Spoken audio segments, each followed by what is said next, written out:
আসসালামু আলাইকুম। প্রিয় দর্শক, অন্য মঞ্চের আজকের আলোচনায় আমাদের অতিথি হিসেবে আছেন বিজেপির সরকার হয়েছে রাজ্যে, শুভেন্দু অধিকারী মুখ্যমন্ত্রী, বামেদের 34 আর মমতার 15, দুয়ে মিলে প্রায় 5 দশক। সুদীর্ঘ 50 বছরের অপশাসন, কুশাসন, সংখ্যালঘু তুষ্টিকরণ, এই ধারাবাহিক রাজনীতি পশ্চিমবঙ্গকে খাদের কিনারায় নিয়ে যাওয়া নয়, একেবারে গভীর খাদে ফেলেছে। এ থেকে মুক্তি পাওয়ার জন্য বঙ্গবাসী ঢেলে ভোট দিয়ে 2/3 বেশি সংখ্যাগরিষ্ঠতা দিয়ে বিজেপির হাতে তুলে দিয়েছে রাজ্যকে। ফলত বিরাট প্রত্যাশা সাধারণ মানুষের। সেই প্রত্যাশা পূরণে বিজেপি কোন মডেল নেবে? 6টি বাদে ভারতের বাকি রাজ্যে বিজেপি বা এনডিএর শাসন, কিন্তু রাজ্যভেদে শাসনের মডেলটা আলাদা। যেমন গুজরাট বা মহারাষ্ট্রে অর্থনৈতিক উন্নয়নের মডেল, আবার উত্তরপ্রদেশ, অসমে অন্য মডেল। অর্থনীতি তো আছেই, কিন্তু তার চেয়ে বেশি গুরুত্ব অন্য দিকে। পশ্চিমবঙ্গের শাসক পরিবর্তনের সঙ্গে সঙ্গে এই রাজ্যে উত্তরপ্রদেশের যোগী মডেল বা সাদা বাংলায় বুলডোজার মডেল চালাবার কথা বলছে বিভিন্ন নামি দামি মিডিয়া। বিজেপি নাকি মনস্থির করে নিয়েছে। আবার কেউ কেউ যোগী মডেলের সঙ্গে জুড়ে দিচ্ছে হিমন্ত বিশ্ব শর্মার অসম মডেল। এই আলোচনায় আমরা কথা বলবো দুই মডেলের মিল অমিল নিয়ে। সেই সঙ্গে দেখব পশ্চিমবঙ্গের জন্য কোন মডেলটি সবচেয়ে লাগসই হবে, নাকি দুই মডেলের মিশ্রণে তৈরি হবে নতুন কোনো মডেল। প্রিয় দর্শক, পশ্চিমবঙ্গের রাজনীতিতে পথে ঘাটে, চায়ের দোকানে, সবখানে একটি কথা খুব শোনা যাচ্ছে এখন, শুভেন্দু অধিকারী কি পশ্চিমবঙ্গকে যোগী মডেলে চালাতে চান?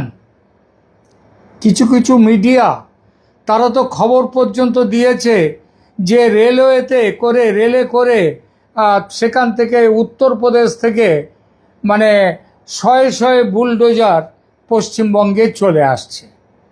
আবার কেউ কেউ বলছেন এর সঙ্গে হিমন্ত বিশ্ব শর্মার মডেলও নাকি যোগ হবে। কিন্তু প্রশ্ন হলো, যোগী মডেল বলতে মানুষ বোঝে বুলডোজার মডেল, কিন্তু আসলে সেটা কি?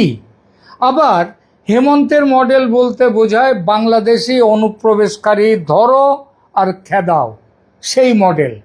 কিন্তু সেটাই বা আসলে কি? যোগীর থেকে হেমন্তের মডেল কেন আলাদা ও কোথায় আলাদা, আর এই দুয়ের মিলিত রূপ পশ্চিমবঙ্গের জন্য দরকারি কিনা, কতটা দরকার, এই আলোচনায় সেটা দেখব আমরা। আজকের আলোচনায় আমরা স্লোগান নয়, তথ্য ধরে কথা বলবো। কারণ রাজনৈতিক ব্র্যান্ড আর বাস্তব প্রশাসনিক ফল এই দুটো জিনিস এক নয়। দেখব এই রাজ্যে কোন মডেলটি নাকি দুটো মডেলেরই দরকার। প্রথমে আসি যোগী ও আদিত্যনাথের কথায়। উত্তরপ্রদেশের যোগী মডেল বলতে বোঝানো হয় কঠোর আইন শৃঙ্খলা, অপরাধী ও মাফিয়াদের বিরুদ্ধে দৃশ্যমান দমন অভিযান, জিরো টলারেন্স ভাষা, নারী সুরক্ষায় আপোষহীনতা এবং উন্নয়নকে একটি শক্তিশালী হিন্দুত্ববাদী রাজনৈতিক বার্তার সঙ্গে যুক্ত করা। তাই তো? আমার মনে হয় সবগুলো দিকই কভার করা হয়ে গেছে। এই মডেলের সবচেয়ে পরিচিত যে প্রতীক, সেটা হয়ে উঠেছে বুলডোজার, যা শুধু প্রশাসনিক পদক্ষেপ নয়, রাজনৈতিক বার্তাও বটে। রাজনৈতিক ক্ষমতা ব্যবহার করে বা পেশি শক্তির জোরে সরকারি জমি দখল করলে বা বেআইনি নির্মাণ করলে বা নারীর ওপর কুনজর দিলে উত্তরপ্রদেশের যোগী রাজ্যে তার নিস্তার নেই। অপরাধ করে পালিয়ে গেলেও তার সম্পত্তি রক্ষা পাবে না, কারণ বুলডোজার হাজির, বুলডোজার বাবার প্রতীক। যোগী সরকারের সমর্থকরা বলেন, উত্তরপ্রদেশে আগে যে নিরাপত্তাহীনতা, অপরাধী রাজ এবং প্রশাসনিক শিথিলতার ইমেজ ছিল তা যোগী শাসনে অদৃশ্য হয়ে গেছে। এ ব্যাপারে হিন্দু মুসলিম ভেদ করেননি যোগী। মুসলিম বাহুবলী যেমন এনকাউন্টারে খুন হয়েছে, তার বাড়ি ভেঙেছে, তেমন এনকাউন্টার হয়েছে হিন্দু ব্রাহ্মণ বাহুবলীর বিরুদ্ধেও, তারও বাড়ি সম্পত্তি ভেঙে দেওয়া হয়েছে। আইন শৃঙ্খলার উন্নতির সঙ্গে বিপুলভাবে উত্থান ঘটেছে উত্তরপ্রদেশের অর্থনীতির। কারণ রাজ্য যদি শান্ত থাকে তাহলে অর্থনীতির উন্নতি ঘটবে, ব্যবসা বাণিজ্য শিল্পের প্রসার ঘটবে। তাই বিভিন্ন প্রতিবেদনে বলা হয়েছে 2016-17 সালে উত্তরপ্রদেশের অর্থনীতি ছিল 13,30,000 কোটি টাকার নিচে। 13,30,000 কোটি টাকার নিচে ছিল কবে? 2016-17। 10 বছরে সেটা কোথায় এসেছে? 10 বছর নয়, 9 বছরে 2024-25-এ সেটা বেড়ে গিয়ে হয়েছে 30.25 লাখ কোটি টাকা। মানে আগে যেটা ছিল তার প্রায় 2.5 গুণ বেড়ে গেছে 10 বছরে। রাজ্যবাসীর মাথাপিছু আয়ও একই সময়ে উল্লেখযোগ্যভাবে বেড়েছে। আর রাজস্ব আদায়, রপ্তানি ও বিনিয়োগের সূচকেও একটা বিরাট উন্নতি লক্ষ্য করা গেছে উত্তরপ্রদেশে। যে উত্তরপ্রদেশের মানুষ একসময় নিজেরাই নিজেদের রাজ্যের খারাপ পরিস্থিতি নিয়ে মজা করে বলতো উত্তরপ্রদেশ নয় উল্টা প্রদেশ, তারা আজ একেবারে গলা খুলে বলে যোগী বাবা হাল পাল্টে দিয়েছেন আমাদের রাজ্যের। অর্থাৎ যোগী মডেলের সমর্থক শুধু নয়, সাধারণ মানুষ তারাও বলবেন কঠোর প্রশাসন ও দৃশ্যমান নিয়ন্ত্রণ বিনিয়োগ পরিবেশেও ইতিবাচক প্রভাব ফেলতে পারে কঠোর প্রশাসন। তাদের যুক্তি, ব্যবসা তখনই আসে, শিল্প তখনই আসে যখন সরকার আইন শৃঙ্খলার বিষয়ে কঠোর বার্তা দেয়। আর বার্তা দিলে আমাদের দেশে তো সব কাজেরই তো সমালোচনা হবে। যোগী বাবারও সমালোচনা আছে। বলা হয় বুলডোজার ন্যায় বিচার বা দেখিয়ে দেয়া ধরনের দমননীতি, বুলডোজারের দমননীতি, এটা আদালত নির্ভর বিচার, নাগরিক অধিকার এবং সেই পুরনো গতে ফিরে যাওয়া সংখ্যালঘুদের সুরক্ষা নিয়ে গুরুতর প্রশ্ন তুলেছে। এটা সমালোচকরা বলেন। সমালোচকরা আরও বলেন আইন শৃঙ্খলা অবশ্যই দরকার, কিন্তু যদি সেটা আইনের আগে শাস্তি চলে আসে তাহলে রাষ্ট্র শক্তিশালী নয়, বরং তাকে বলা যায় রাষ্ট্র কঠোর হয়ে উঠেছে। কিন্তু রাজ্যবাসী তারা জানে যে এবং দেখছে যে যোগী সরকারের এই সব কাজকে তারা একবারে যাকে বলে একবার প্রাণ খুলে সমর্থন করছে। তার প্রমাণ ভোটের ফলাফলে। বিজেপির এবং যোগীজির জনপ্রিয়তার শেকড়ের চমকপ্রদ বিস্তার ঘটেই চলেছে। যোগীজির বুলডোজার ব্যবহার আজ শুধু যে দেশের বিজেপি শাসিত রাজ্যে গ্রহণ করা হচ্ছে তা নয়, বিজেপি বিরোধী রাজ্যেও এর অনুকরণ চলছে, যদিও সেটা খুব কমভাবে, নিয়ন্ত্রিতভাবে। এখন আসি হিমন্ত বিশ্ব শর্মার কথায়। অসমে তার শাসনশৈলীও কঠোর এবং দৃশ্যমান, কিন্তু তার রাজনৈতিক কেন্দ্র একটু আলাদা, মানে সেন্টার পয়েন্ট।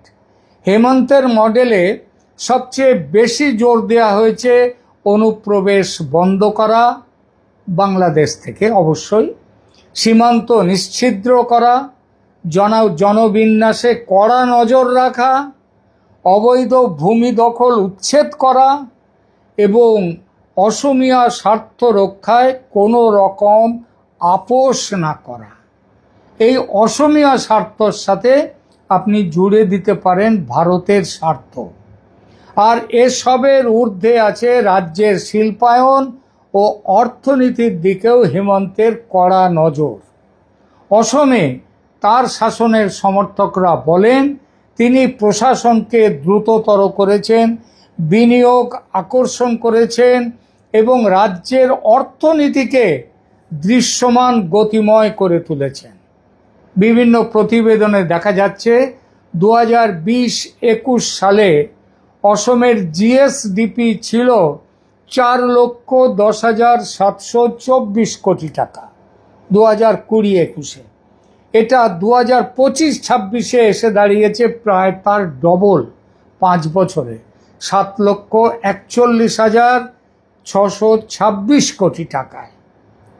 শুধু তাই নয়, অ্যাডভান্টেজ আসাম 2.0 সম্মেলনে বলা হয়েছে 4.91 লাখ কোটি টাকার বিনিয়োগ প্রতিশ্রুতি এসেছে। কিছু প্রতিবেদনে এই অঙ্ক বলা হয়েছে 5.18 লাখ কোটি টাকা, মানে তার আগের থেকেও বেশি। এখানে খুব গুরুত্বপূর্ণ একটি পার্থক্য মনে রাখতে হবে। আমাদের পশ্চিমবঙ্গের সেই বাম আমল থেকে মমতার আমলে প্রত্যেক বছর ঢাকঢোল পিটিয়ে শিল্পে বিনিয়োগ প্রতিশ্রুতি আনতে দেশে বিদেশে সম্মেলনের শেষ নেই, কিন্তু দেখা গেছে বাস্তবের মাটিতে তার দেখা মেলা যায় না। সেই দেখা শুধু প্রতিশ্রুতির কাগজে। রিপোর্ট বলছে অসমে প্রায় 2.5 লাখ কোটি টাকার চুক্তি স্বাক্ষর হয়েছে, কিন্তু প্রকল্প কার্যকর হওয়ার পথে আছে, মানে শুরু হয়ে গেছে প্রকল্প, এমন প্রকল্পের পরিমাণ 3 লাখ কোটি টাকার প্রকল্প। ভাবতে পারছেন? প্রতিশ্রুতির থেকেও বেশি হচ্ছে তার বাস্তবায়ন। অর্থাৎ হেমন্ত মডেলের সমর্থকরা বলেন পরিচয় ভিত্তিক রাজনৈতিক ভাষা যতই বিতর্কিত হোক, প্রশাসনিক গতিশীলতা ও বিনিয়োগ আহ্বানে সেটা কাজে লেগেছে। সমালোচনা আছে, থাকবে, কারণ দেশটার নাম ভারত। চীনে সেখানে একতান্ত্রিক শাসন ব্যবস্থা, স্বৈরাচারী, সেখানে কোনো সমালোচনা নেই, মনে আছে? এবার উচ্ছেদ অভিযান নিয়ে অসমে সবচেয়ে বেশি বিতর্ক। 2021 সালের পর থেকে অসম সরকার 1,19,000 বিঘার বেশি জমি, যেটা বেদখল করেছিল বাংলাদেশি মুসলিমরা, সেই জমি তারা খালি করে দিয়েছে।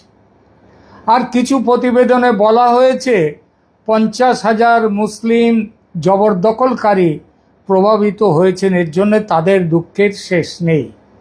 হেমন্ত এই পদক্ষেপকে জনবিন্যাসগত চাপ এবং অবৈধ দখল রোধের প্রয়োজনীয়তা হিসেবে ব্যাখ্যা করেছেন। এইসব দখলদারি করে রেখেছিল বাংলাদেশ থেকে আসা অবৈধ মুসলিম মানুষেরা। হেমন্তের এই কাজের বিরুদ্ধে সমালোচকেরা তাই এটিকে মানবিক পুনর্বাসন অধিকার এবং নির্দিষ্ট সংখ্যালঘু সম্প্রদায় মানে মুসলিম সম্প্রদায়কে লক্ষ্য করার কথা বলে ব্যক্ত করেছেন, অভিযোগ করেছেন হেমন্তের বিরুদ্ধে। এখন প্রশ্ন হলো, যোগী আর হেমন্ত দুই মডেলের মিল কোথায়? মিল হলো দুজনেই রাষ্ট্রকে দৃশ্যমানভাবে শক্তিশালী দেখাতে চান, দুজনেই আইন শৃঙ্খলা বা পরিচয় সুরক্ষাকে নির্বাচনী মূলধনে পরিণত করেন এবং দুজনেই হিন্দুত্ব সমর্থিত একটি রাজনৈতিক ভাষা ব্যবহার করেন, কিন্তু তাদের অগ্রাধিকার এক নয়। যোগী মডেলের অগ্রাধিকার মাফিয়া দমন, অপরাধ দমন, নারী সুরক্ষা, বুলডোজার প্রতীক এবং শক্ত রাষ্ট্রের কড়া রাষ্ট্রীয় ইমেজ। হেমন্ত মডেলের কেন্দ্রে কি আছে? অনুপ্রবেশ রোধ করা, ভূমি দখল বন্ধ করা, জনবিন্যাস যাতে ভেঙে না যায়, অর্থাৎ মুসলিম অভিবাসীরা এসে যাতে জনবিন্যাস নষ্ট না করে সেটা দেখা, সীমান্ত সুরক্ষা, উত্তরপ্রদেশের তো সীমান্ত নেই, এবং স্থানীয় পরিচয় অর্থাৎ অসমীয়া পরিচয়ের সুরক্ষার ব্যবস্থা। সহজ করে বললে যোগী বলেন রাষ্ট্র অপরাধীর বিরুদ্ধে কঠোর, আর হেমন্ত বলেন রাষ্ট্র সীমানা ও পরিচয় রক্ষায় কঠোর। এখন এবার পশ্চিমবঙ্গের প্রসঙ্গে আসা যাক। পশ্চিমবঙ্গে এই দুই মডেলের নিয়ম মিশ্রণ নিয়ে আলোচনা বাড়ছে, কারণ এখানে উত্তরপ্রদেশের মতো শিল্প ছিল না, শিল্প নেই, এখানেও অপরাধ প্রবণতা, নারী সুরক্ষা নেই, এখানেও গুন্ডাগর্দি, এবং তার সাথে রয়েছে এখানেও এটা হচ্ছে পশ্চিমবঙ্গে এই মডেলের এইটা রয়েছে, এর সঙ্গে আছে হেমন্তের অসমের প্রবলেম, অর্থাৎ অনুপ্রবেশ, সীমান্তে সমস্যা, ডেমোগ্রাফিক পরিবর্তন। তার ভাষা যখন 1970-71 যখন দেশ ভাগ হয়, এই বাংলাদেশের জন্ম হয়, তখনও পর্যন্ত বাংলাদেশে 22% বেশি হিন্দু ছিল, এবং মুসলিমরা তারপরে হিন্দুরা সেখান থেকে কমতে কমতে চলে এসেছে সেখানে এখন 8%। আর মুসলমানদের একটা বড় অংশ, শুধু হিন্দুরা নয়, মুসলমানরাও এখন বাংলাদেশ থেকে ভারতে এসে বসছে। এর ফলে ভারতে মানে পশ্চিমবঙ্গে মুসলিমের সংখ্যা বেড়ে যাচ্ছে, যেটা সেই স্বাধীনতার সময় 47-এও যেটা ছিল, তারপরে বোধহয় 51-তে প্রথম হয় আমাদের জনগণনা, তখন যা ছিল তার থেকেও বেড়ে গেছে মুসলিমের সংখ্যা অনেক। আর পশ্চিমবাংলায় তো ধরাছোঁয়ার বাইরে চলে যাচ্ছে। যেহেতু পশ্চিমবঙ্গের বাস্তবতা উত্তরপ্রদেশ বা অসম কোনোটারই কার্বন কপি নয়, তাই এই রাজ্যে দুই মডেলের মিশ্রণ করে এগোতে হবে। এই রাজ্য ঘনবসতিপূর্ণ, সীমান্ত সংবেদনশীল, সামাজিকভাবে বৈচিত্র্যময় এবং রাজনৈতিকভাবে দীর্ঘদিন ধরে মেরুকরণ, দলীয় সংঘর্ষ, স্থানীয় ক্ষমতা সংকটের অভিজ্ঞতা এবং তার উপরে নারীর অসুরক্ষা, নারীর সুরক্ষাহীনতা এই রাজ্যের পরিচয় হয়ে গেছে। সুতরাং ওদের রাজ্যে ওই মডেল কাজ করেছে, আমাদের এখানে হুবহু ওই মডেলটা নিয়ে আসবো, এমন সিদ্ধান্ত এখানে নেওয়া যায় না। তাই এখানে দরকার কঠোর প্রশাসনিক সংস্কার। রাজনৈতিক হিংসা, স্থানীয় দখলদারি, প্রশাসনিক পক্ষপাতের অভিযোগ, সীমান্ত নিরাপত্তা নিয়ে জন উদ্বেগ এবং বিনিয়োগের পরিবেশের দুর্বলতা, তোলাবাজি, চাঁদাবাজি, এই সব সমস্যা পশ্চিমবঙ্গে, উত্তরপ্রদেশ প্লাস আসাম দুটোই পশ্চিমবঙ্গে রয়েছে। সুতরাং এখানে কি করতে হবে? এখানে পশ্চিমবঙ্গে দুই মডেলকেই মিলিয়ে মিশিয়ে কাজ চালাতে হবে। এখানে হেমন্ত বিশ্ব শর্মার মডেল এক হাতে, আর এক হাতে যোগীর মডেল, এই দুই মডেল নিয়েই এখানে কাজ করতে হবে। কারণ হেমন্তের মডেলের উঠে আসছে যা আছে এখন, তার থেকে সম্পূর্ণ অন্য আরেকটা সম্ভাবনা উঠে আসছে।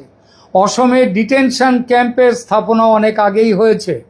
অনুপ্রবেশ সমস্যা অসমের মতো পশ্চিমবঙ্গেও ভয়ঙ্কর জায়গায় পৌঁছেছে। এসআইআরে যারা ইতিমধ্যে ভারতের নাগরিক বলে চিহ্নিত হয়নি, বাদ গেছে নাম, তারা তো বটেই, তাদেরকে তো বার করে দিতেই হবে দেশ থেকে। মানে ডিটেন অ্যান্ড ডিপোর্ট, এই ডিপোর্ট তো তাদের করতেই হবে। কিন্তু তার আগে ডিটেকশন যখন হয়ে গেছে, এবার ডিটেকশনের পরে তাদেরকে নিয়ে যেতে হবে ডিটেনশন লাইনে, ডিটেনশন ক্যাম্প। সুতরাং অসম লাইন এখানে আনতে হবে, আর যোগীর লাইন তো আনতে হবেই অন্যান্য বিষয়গুলোতে। সুতরাং এখানে এই যারা রয়েছে, এখানে জবরদস্তি অবৈধভাবে এসে রয়েছে, তাদেরকে বলে দিতে হবে যেমনভাবে গোপনে এসেছো তেমনভাবে গোপনে চলে যাও, না যদি যেতে পারো তাহলে ডিটেনশন ক্যাম্পে গিয়ে তোমাদের রাখা হবে। এই ব্যাপারে শুভেন্দুকে হেমন্তের লাইনে চলতেই হবে। পশ্চিমবঙ্গের জন্য সবচেয়ে বড় প্রশ্ন তাই কত দেরি করে হবে এবং কবে হবে। এইবার বলি সেই সময়ের কথা। পশ্চিমবঙ্গের দরকার এখন অতি শীঘ্র এমন একটা ব্যবস্থা যাতে শিল্পের উন্নতি শুধু মৌস্বাক্ষর নয়, বাস্তবে শিল্পের দেখা যাতে মেলে, সেই ব্যবস্থা করতে হবে। এটা যোগীর কাছ থেকে।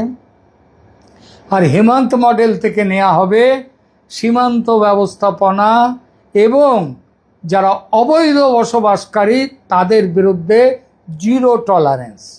সুপ্রিম কোর্ট অনুপ্রবেশ প্রসঙ্গে বলেছে ভারত কোনো ধর্মশালা নয় যে যেখান থেকে পারে এদেশে এসে বসে যাবে। সেকুলাররা যাই বলুন, মানবতাবাদীরা যাই বলুন, দেশ বাঁচাতে গেলে কোনো ছাড় দেয়া যাবে না, নিতে হবে কঠোরতম ব্যবস্থা। তার জন্য বুলডোজার, এনকাউন্টার কোনোটাই বাদ নয়, ডিটেনশন ক্যাম্পও থাকবে। কঠোর হাতে না হলে দেশ চালানো যে যায় না তার বড় প্রমাণ চীন। উইঘুর মুসলিমদের ওপর কী ধরনের দমন পীড়ন চলছে সেটা সারা বিশ্বের মানুষ জানে। কিন্তু দেখুন উইঘুর মুসলমান চীনে, তাদের উপরে কি প্রচণ্ড অত্যাচার চলে। তা সত্ত্বেও পাকিস্তান, বাংলাদেশ, ইরানের মুসলমানরা তারা কি করছে? সবাই চীনের প্রশংসা করে। আর ভারতের মুসলিমরা এদেশে সমান নাগরিক অধিকার ভোগ করলেও বাংলাদেশ, পাকিস্তান, বিশেষ করে বাংলাদেশ ভারতের বিরুদ্ধে মুসলিম পীড়নের অভিযোগ তুলে যা শুরু করে দিয়েছে সম্প্রতি আবার, তাতে এই আইন রাখতে করা না হওয়াটা, মানে বাংলাদেশিদের বার করে না দেওয়াটাই অপরাধ। এটা মাথায় রেখে শুভেন্দু সরকারকে চলতে হবে এবং এই ব্যাপারে কোনো গয়ঙ্গচ্ছ ভাব দেখালে চলবে না।